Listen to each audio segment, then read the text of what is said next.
ಈ ವರ್ಷ ನಾವೆಲ್ಲ ಇತಿಹಾಸ ಪುಟಕ್ಕೆ ಮತ್ತೆ ಕಾಲಿಡ್ತಾ ಇದ್ದೇವೆ. ಲಾಲ್ಬಾಗ್ ಕೇವಲ ಒಂದು ಉದ್ಯಾನವನ ಅಲ್ಲ, ಇದೊಂದು ಇತಿಹಾಸ. ಈ ವರ್ಷ ನಾವು ಗಂಗಾ ಸಾಮ್ರಾಜ್ಯರನ್ನ ಥೀಮ್ ಇಟ್ಕೊಂಡು ನಮ್ಮ ಇಲಾಖೆ ಅಧಿಕಾರಿಗಳು ಮಾಡಿದ್ದಾರೆ. ವಿಶೇಷವಾಗಿ ದಕ್ಷಿಣ ಭಾರತ ಗಂಗಾ ಸಾಮ್ರಾಜ್ಯದಲ್ಲಿ ಕೃಷಿಕರು, ರೈತರು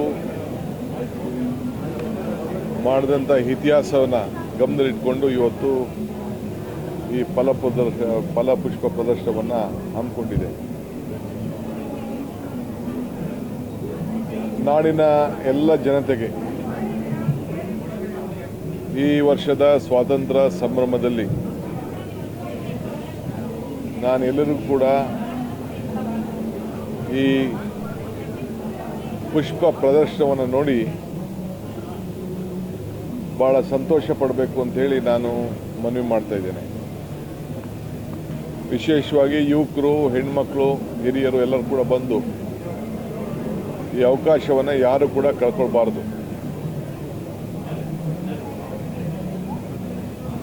ಕಾವೇರಿ ತೀರದಲ್ಲಿ ಈ ಸಾಮ್ರಾಜ್ಯ ಶೋಲ್ಡರ್ ಕಾಲದಿಂದ ಹಿಡಿದು ಬೇಕಾದಷ್ಟು ಹೋರಾಟಗಳನ್ನು ನಡೆದಿದ್ದನ್ನೆಲ್ಲ ಇವತ್ತು ಇಲ್ಲಿ ಭಾಳ ಇತಿಹಾಸವನ್ನು ತೆಗೆದುಕೊಂಡು ಜನರಿಗೆ ತಿಳಿಸಿದೆ. ಗಂಗರು ಆವತ್ತಿನ ಕಾಲದಲ್ಲಿ ಕಟ್ಟಂಥ ಕೆರೆಗಳು ಇವತ್ತು ಶಾಶ್ವತವಾಗಿ ಇವತ್ತು ಉಳಿದಿವೆ. ಸೊ ನಮ್ಮ ಕಷ್ಟಕಾಲದಲ್ಲೂ ಕೂಡ ಆ ಕೆರೆಗಳು ರೈತರ ರಕ್ಷಣೆಗೆ ಬಂದಿದೆ. ಇವತ್ತು ತಮಗೆ ನಾನು ಮತ್ತೊಮ್ಮೆ ರಿಕ್ವೆಸ್ಟ್ ಮಾಡೋದು, ಭಾಳ ಜನ ಇತಿಹಾಸವನ್ನು ಸೃಷ್ಟಿ ಮಾಡ್ತಾರೆ, ಆದರೆ ಗಂಗರ ಇತಿಹಾಸ ಸಮಾನತೆ ಮತ್ತು ಕೃಷಿಕರ ಬದುಕು. ಅನೇಕ ಹೋರಾಟಗಳು ಕೂಡ ನಡೆದಿರೋದು ತಾವೆಲ್ಲ ಗಮನಿಸಿದ್ದೀರಿ. ಇದು ನಮ್ಮ ಸಂಸ್ಕೃತಿ ಭಾಳ ಬಿಂಬಿಸುವಂಥ ಒಂದು ಪ್ರದರ್ಶನ. ಇದು ಗಂಗರ ಕಾಲದಲ್ಲೂ ಕೂಡ ಸಂಸ್ಕೃತಿಗೆ ಅತಿ ಹೆಚ್ಚು ಒತ್ತನ್ನು ಕೊಟ್ಟದ್ದು ನಾವೆಲ್ಲ ಇಲ್ಲಿ ಗಮನಿಸಿದ್ದೇವೆ. ಇದು ನಮ್ಮ ಸಂಸ್ಕೃತಿಯ ಸಂಭ್ರಮ, ರೈತರ ಬದುಕಿನ ಸಂಭ್ರಮ ಮತ್ತು ಕಲೆಗೆ, ಕಲಾ ಅಭಿಮಾನಕ್ಕೆ ಏನು ಇವತ್ತು ಉತ್ತಮವಾದಂಥ ನಮ್ಮ ಸಂಸ್ಕೃತಿ ಇದೆ, ಅದನ್ನು ಪ್ರತಿಯೊಂದು ಇತಿಹಾಸದಲ್ಲೂ ಕೂಡ ಪ್ರತಿಬಿಂಬಿಸ್ತಾ ಇದೆ. ಸೊ ಲಾಲ್ಬಾಗ್ ಯಾವತ್ತೂ ಕೂಡ ಜಾತ್ಯತೀತ ಪರಂಪರೆ. ಕೆಂಪೇಗೌಡರು ಬೆಂಗಳೂರನ್ನು ಕಟ್ಟಿದರು. ಹೈದರ್ ಅಲಿಯವರು ಈ ಲಾಲ್ಬಾಗ್ಗೆ ಅಡಿಪಾಯ ಹಾಕಿದ್ದು ಇತಿಹಾಸ ಇದೆ. ಬ್ರಿಟಿಷರು ಕೂಡ ಅಭಿವೃದ್ಧಿ ಮಾಡಿದ್ದಾರೆ. ಸೊ ನಾವು ಅದನ್ನು ಉಳಿಸ್ಕೊಂಡು ಹೋಗುವಂಥ ಕೆಲಸವನ್ನು ಮಾಡ್ತೀವಿ.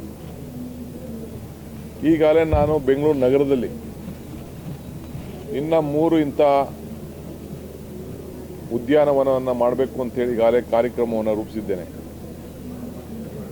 ನಾನು ನಮ್ಮ ಮಿಲಿಟರಿ ಲ್ಯಾಂಡ್ ಒಂದು ಭಾಗದಲ್ಲಿದೆ,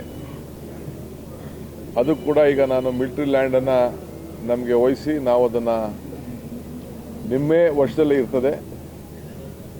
ಆದರೆ ನಾವು ಇಂಥ ಒಂದು ಹೊಸ ಕಬ್ಬನ್ ಪಾರ್ಕು, ಲಾಲ್ಬಾಗು ಇಂಥ ಒಂದು ಭವ್ಯವಾದಂಥ 3 ಕಡೆ ಮಾಡಬೇಕು ಅಂತ ಹೇಳಿ ಅವರಿಗೆ ನಾನು ಮನವಿ ಮಾಡಿದ್ದೇನೆ. ಒಂದು ಜಾಗ ಕೂಡ ನಾನು ಈಗಾಗಲೇ ಪತ್ರವನ್ನು ಬರೆದಿದ್ದೇನೆ. ಸದ್ಯದಲ್ಲೇ ನಾನು ನಮ್ಮ ರಕ್ಷಣಾ ಸಚಿವರನ್ನ ಭೇಟಿ ಮಾಡ್ತಾ ಇದ್ದೇನೆ. ವಾರಣಾಸಿಯಲ್ಲಿ ಈಗಾಗಲೇ ಡಿಫೆನ್ಸ್ ಲ್ಯಾಂಡ್ನ ತೆಗೆದುಕೊಂಡು ಆದೇಶ ಆಗಿರೋದು ದಾಖಲೆ ಕೂಡ ನಮ್ಮ ಅಧಿಕಾರಿಗಳು ನನಗೆ ತಲುಪಿಸಿದ್ದಾರೆ. ಆ ಹಿನ್ನೆಲೆಯಲ್ಲಿ ಅದಕ್ಕೂ ಕೂಡ ಪ್ರಯತ್ನ ಮಾಡ್ತಾ ಇದ್ದೀನಿ. ಅರಣ್ಯ ಇಲಾಖೆ ಸಂಬಂಧಪಟ್ಟಂಥ ಕೆಲವು ಜಾಗವನ್ನು 3 ಜಾಗವನ್ನು ಈಗಾಗಲೇ ಅರಣ್ಯ ಇಲಾಖೆಯವ್ರ ಹತ್ರ ಮಾತಾಡಿದ್ದೀನಿ. ಅಲ್ಲೂ ಕೂಡ ಪಾರ್ಕ್ ಮಾಡಲಿಕ್ಕೆ ನಮ್ಮ ಕಾರ್ಪೊರೇಷನ್ನು, BDA ಮತ್ತು ನಮ್ಮ ತೋಟಗಾರಿಕೆ ಇಲಾಖೆ ಎಲ್ಲರಿಗೂ ಜವಾಬ್ದಾರಿಯನ್ನು ವಹಿಸಿ ಈ ನಮ್ಮ ಕಾಲದಲ್ಲಿ ಹೊಸ ಇನ್ನೂ ಒಂದು 3-4 ಪಾರ್ಕ್ ಮಾಡಬೇಕು, ಇಂಥ ದೊಡ್ಡ ದೊಡ್ಡ ಪಾರ್ಕ್ ಮಾಡಬೇಕು ಅಂಥೇಳಿ ನನ್ನ ಕಾರ್ಯಕ್ರಮವನ್ನು ನಾನು ರೂಪಿಸ್ತಾ ಇದ್ದೇನೆ. ಇದು ನಾನು ತಮಗೆ ತಿಳಿಸ್ಬೇಕು ಅಂತೇಳಿ ಭಾಳ ಸಂತೋಷದಿಂದ ಬಂದು ಈ ಅಭಿಪ್ರಾಯವನ್ನು ತಿಳಿಸ್ತಾ ಇದ್ದೇನೆ. ಬಹುಶಃ ಆದಷ್ಟು ಜಲ್ದಿ ಎಲ್ಲ ಸಂಬಂಧಪಟ್ಟಂಥ ಇಲಾಖೆಯ ಅಧಿಕಾರಿಗಳನ್ನ ಕರೆಸಿ ಇದಕ್ಕೆ ಯಾವ್ಯಾವ ರೀತಿ ರೂಪರೇಷೆಯನ್ನು ಕೊಡಬೇಕು, ನಮ್ಮ ಅರಣ್ಯ ಇಲಾಖೆಯಲ್ಲಿ ಇದ್ದಂಥ ಬೆಂಗಳೂರಿನ ಒಳಗಡೆ ಇರುವಂಥ ಜಾಗಗಳನ್ನ ಸಾರ್ವಜನಿಕರ ಬದುಕಿಗೆ ಅವರ ಹೆಸರನ್ನು ಕಾಪಾಡಲಿಕ್ಕೆ ಮಾಡಬೇಕು ಅನ್ನೋದು ಒಂದು ತೀರ್ಮಾನವನ್ನು ಮಾಡಿದ್ದೇನೆ. ಇನ್ನೊಂದು ಆಗಸ್ಟ್ 15ನೇ ತಾರೀಕು ಇಡೀ ರಾಜ್ಯದಲ್ಲೇ ಒಂದು ಹೊಸ ನೂತನವಾಗಿ ಹೆಸರನ್ನು ಯಾವ ರೀತಿ ಬೆಳೆಸಿ ಪ್ರತಿಯೊಬ್ಬರ ರೈತರ ಬದುಕನ್ನು, ಹೆಸರನ್ನು ಯಾವ ರೀತಿ ಕಾಪಾಡಬೇಕು ಅಂಥೇಳಿ ರೈತರಿಗೂ ಸರ್ಕಾರಕ್ಕೂ ಕೂಡ ಒಂದು ಪಾಲ್ದಾರಿಕೆಯ ಕಾರ್ಯಕ್ರಮವನ್ನು ಕೂಡ ನಾನು ರೂಪಿಸ್ತಾ ಇದ್ದೇನೆ. 15ನೇ ತಾರೀಕು, ಆಗಸ್ಟ್ 15ನೇ ತಾರೀಕು ನಿಮ್ಮೆಲ್ಲರೂ ಕೂಡ ಗಮನಿಸ್ತೆ ಅದರ ವಿಚಾರವನ್ನು ನಾನು ತಿಳಿಸ್ತೇನೆ. ಸೊ 100 ದಿನ ಕಾರ್ಯಕ್ರಮ ಕೂಡ ಈಗಾಗಲೇ ಸಿದ್ಧತೆ ಆಗಿದೆ. ಅನೇಕ ಎಲ್ಲ ರಂಗದಲ್ಲೂ ಕೂಡ ಯಾವ ರೀತಿ ರೈತರ ಬದುಕಿಗೆ ಶಕ್ತಿಯನ್ನು ತುಂಬಬೇಕು ಆ ಕಾರ್ಯಕ್ರಮವನ್ನು ರೂಪಿಸ್ತಾ ಇದ್ದೇವೆ. ತಾವು ಕೂಡ ನನ್ನ ಮಾಧ್ಯಮ ಸ್ನೇಹಿತರು, ನಾಗರಿಕರಿಗೆ ಈ ಒಂದು ಫಲ ಇಲ್ಲ, ಇಲ್ಲಿ ಬರೀ ಪುಷ್ಪ ಇದೆ, ಆ ಪುಷ್ಪ ಪ್ರದರ್ಶನಕ್ಕೆ ಭಾಗವಹಿಸಬೇಕು, ನೋಡಬೇಕು, ಆನಂದ ಪಡಬೇಕು.